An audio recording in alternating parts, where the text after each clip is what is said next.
बिस्मिल्लाहिर्रहमानिर्रहीम।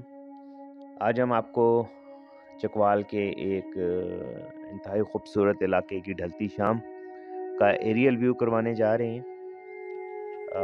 इससे आपको एक तो ये अंदाज़ा लगाने में आसानी होगी कि चकवाल में जो ज़रई ज़मीनों की वसअत है या जो चकवाल का वसी इलाके हैं जो कई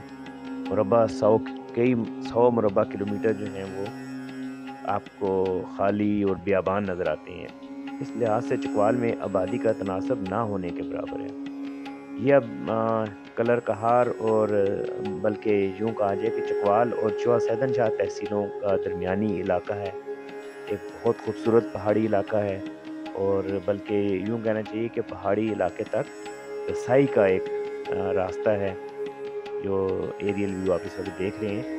यहाँ पर इस रास्ते में आगे जाकर 2 झीलें भी, बहुत बड़ी 2 झीलें भी आती हैं और फिर उसके बाद एक तवील पहाड़ी सिलसिला शुरू हो जाता है।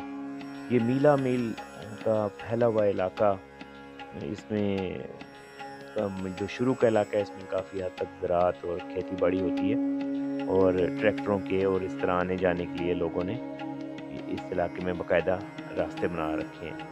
लेकिन आगे जाकर फिर ये नीम पहाड़ी इलाका शुरू होता है और उसके बाद जो है वो बहुत बुलंद व बाला और तवील पहाड़ी सिलसिलों का आगाज़ हो जाता है। तो ये भी आप देख रहे हैं कि आखिरी हद तक जो है आपको ये एक बहुत खूबसूरत और एक खाली इलाका आपको नज़र आ रहा है।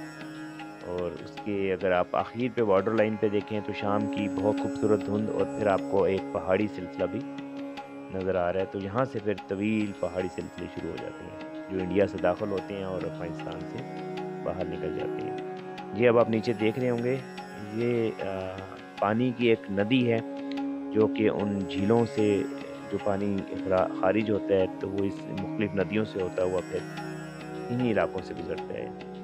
तो ये एक पहाड़ी इलाका शुरू हो चुका है। ऊपर एरियल व्यू से शायद इतना बेहतर ना लग रहा हो, लेकिन ये यहाँ काफ़ी ऊंचे-ऊंचे पहाड़ी इलाके हैं। तो ये चकवाल की एक ढलती शाम थी। उम्मीद है आपको ये पसंद आई होगी। आपका बहुत शुक्रिया।